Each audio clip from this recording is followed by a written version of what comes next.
বৃহস্পতিবার বীরভূমের ময়ূরেশ্বর ২ নম্বর ব্লকের অন্তর্গত কৌটাসুর উচ্চ বিদ্যালয় পরিদর্শনে এসে স্কুলের ছাত্রছাত্রীদের কাছে অভিযোগ শুনলেন বীরভূম জেলা পরিষদের সভাধিপতি কাজল শেখ। কি এমন অভিযোগ করল স্কুলের ছাত্রছাত্রীরা? উল্লেখ্য, আজ অর্থাৎ বৃহস্পতিবার কৌটাসুর স্কুল মাঠে এক স্বেচ্ছাসেবী সংগঠনের পক্ষ থেকে স্বেচ্ছায় রক্তদান শিবিরের আয়োজন করা হয়। আর সেই রক্তদান শিবিরের প্রধান অতিথি হিসাবে অংশ নিয়েছিলেন বীরভূম জেলা পরিষদের সভাধিপতি কাজল শেখ। এদিন এই অনুষ্ঠান শেষে কৌটাসুর উচ্চ বিদ্যালয় পরিদর্শনে যান তিনি। তবে এদিন তিনি যখন স্কুলের বিভিন্ন কক্ষে ছাত্রছাত্রীদের সাথে কথোপকথন করতে যান, ঠিক সে সময়ে ছাত্রছাত্রীদের মধ্যে থাকা বেশ কিছু ছাত্রছাত্রীরা তাদের বিভিন্ন দাবি তুলে ধরলেন সভাধিপতি কাজল শেখের কাছে। ছাত্রছাত্রীদের মধ্যে থাকা বেশ কিছু ছাত্রছাত্রী এদিন জানিয়েছে স্কুলে বসার জন্য বেঞ্চের প্রয়োজন রয়েছে শ্রেণীকক্ষগুলিতে ফ্যানেরও, ঠিক তার পাশাপাশি ঘাটতি রয়েছে শুদ্ধ পানীয় জলের। এছাড়া আরও জানা যায় মহিলা টয়লেটের অপরিষ্কারের কথাও। তবে এ বিষয়ে দ্রুত সমস্যা সমাধানের আশ্বাস দিয়েছেন সভাধিপতি কাজল শেখ। তবে স্কুল পরিদর্শনের পাশাপাশি মিড ডে মিলের গুণমান যাচাই করতে মিড ডে মিল খেয়ে দেখলেন সভাধিপতি কাজল শেখ।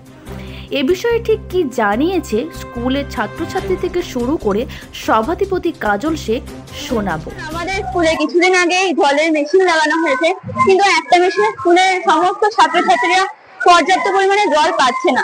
তো আমার মনে হলো যে একটা নতুন যদি জলের মেশিন লাগানো যায়, যাতে সব ছাত্রছাত্রী পর্যাপ্ত পরিমাণে জল পাবে। এবং আমি যে জলের বিষয়টা বললাম, তো সেটার জন্য তিনি বললেন আমাদের স্কুলের হেডমাস্টার মশাইকে একটা লিখিত চিঠি জমা দিতে, এবং তিনি যথাসাধ্য চেষ্টা করবেন যাতে আমাদের স্কুলে আরেকটা নতুন জলের মেশিন লাগানো যায়। আমাদের স্কুলে প্রথমেই যে জিনিসটি নেই সেটা হচ্ছে আমাদের বসার খুব অসুবিধা হয়, সুতরাং আমাদের এখানে বেঞ্চের দরকার, প্লাস প্রতিটা ক্লাসরুমে প্রয়োজনীয় ফ্যানগুলো নেই, সেই সমস্ত ফ্যানগুলো দরকার আছে।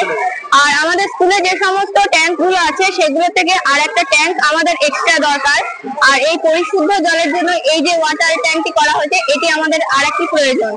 আর মেয়েদের আরেকটা বাথরুম করা খুবই দরকার, আর যে বাথরুমটি আছে সেই বাথরুমটি পরিষ্কার করা দরকার বলে আমার মনে হয়। এছাড়াও আমাদের স্কুলের পাশে এই যে বিল্ডিংটা আছে, সেই বিল্ডিংটা আমাদের নিতে হবে, কারণ আমাদের এক একটা সেকশনে প্রায় 300টার বেশি ছেলে মেয়ে আছে, সেজন্য আমাদের বসার খুবই অসুবিধা। অসুবিধা বলতে কি বেঞ্চগুলো কি খারাপ, না বসার জায়গা পাওয়া যায়? বসার জায়গাও পাওয়া যায় না, প্লাস এক দুটো বেঞ্চ একটু অসুবিধা, মানে বেঞ্চ খারাপের থেকে বসার জায়গা পাওয়া যায় না, এটা সব থেকে বড় সমস্যা। সভাধিপতির অসুবিধাগুলো কথা শুনে কি জানালেন? সভাধিপতির অসুবিধাগুলি শুনে বললেন যে হেড স্যারের সঙ্গে তিনি এই বিষয় নিয়ে আলোচনা করবেন, এবং পরে দেখা যায় যে তিনি কি করবেন সেটা আমাদেরকে পরে বললেন। 2500-র উপর ছাত্রছাত্রী আছে। আর সব থেকে বড় বিষয় যেটা ভালো লাগলো, যে এই স্কুল থেকে এবছরে 2টো ছাত্র নিট পরীক্ষায় উত্তীর্ণ হয়েছে, এবং রাজ্যের 1 থেকে 10-এর মধ্যে স্থান অধিকারকারী ছাত্র এই বিদ্যালয় থেকে প্রায়শই বেরিয়ে যায়। অর্থাৎ এই বিদ্যালয়ে পঠন পাঠনের হারটা বা পঠন পাঠনটা খুব ভালোভাবেই হয়। তাছাড়াও মিড ডে মিল খেলাম। মিড ডে মিলে আমার যারা দিদিরা রান্না করছে, গ্রুপের দিদিরা ভালোই রান্না করেছে। আপনারা দেখতে পেলেন পোস্টর হার ভালোই আছে। তো যেভাবে হওয়া স্বাভাবিক সেটাই আছে। আর স্কুলের ছাত্রছাত্রীদের কাছে গিয়ে তাদের কাছেও জানতে চাইলাম তাদের কোনো আবদার আছে কিনা। তো তারা প্রত্যেকগুলো বিষয়ে আবদার রেখেছে। সেটা আমি আমাদের এই বিদ্যালয়ের প্রধান শিক্ষক সাহেব এবং পরিচালন সমিতির সেক্রেটারি সাহেব আছেন, ওনাদেরকে বললাম যত দ্রুত সম্ভব বীরভূম জেলা পরিষদের সভাধিপতি হিসাবে লেটার লিখুন। ছাত্রছাত্রীর যে আবেদন, সে আবেদন আমি আধিকারিকদের নিয়ে যত দ্রুত সম্ভব সেগুলো সম্পন্ন করার চেষ্টা করব। ওদের প্রথম আবেদন হচ্ছে জলের আবেদন, একটা জলের টিউবওয়েল বা আছে, আরো কোল্ড ড্রিঙ্কের জন্য আবেদন করেছে ওরা, কিছু বেঞ্চের জন্য আবেদন করেছে, কিছু ফ্যানের জন্য আবেদন করেছে, এবং পাশে একটা স্কুল আছে, সেই স্কুলটায় বাউন্ডারি নেই, সেটার জন্য আবেদন করেছে। এবং আবেদনগুলো সবচেয়ে বড় বিষয় ভালো লাগছে, আমি ছাত্রছাত্রীদের মাধ্যমে পেলাম। যদিও প্রধান শিক্ষক মহাশয় আগে আমাকে বলেছিলেন, কিন্তু আমি ছাত্রছাত্রীদের কাছে জানতে চাই তারা কতটা কনসাস, তারা কতটা সচেতন, এটা বেশি ভালো লাগছে। আর এই বিদ্যালয়ে একবার 50% SC ST সম্পদের আমার ছাত্রছাত্রীরা আছে, স্বভাবতই যত দ্রুত সম্ভব প্রধান শিক্ষক মহাশয়কে বললো আপনি লিখিত দেন, এবং চেষ্টা করব 1 মাসের মধ্যে, যদিও সব কাজগুলো করতে না পারলো এর মধ্যে 2-1টা কাজ আমি অতি অবশ্যই করে দেখাবো, সেটা আপনাদেরকে আমি কথা দিচ্ছি।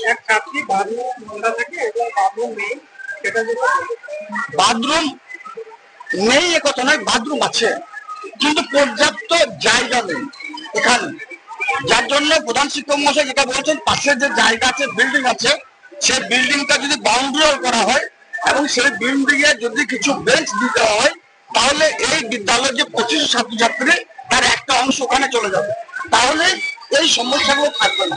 এই সমস্যাগুলো দ্রুত সমাধানের জন্য উনি বলেছেন, আমরা বিভিন্ন জেলা পরিষদের পক্ষ থেকে সেই সমস্যাগুলো সমাধানের চেষ্টা করব।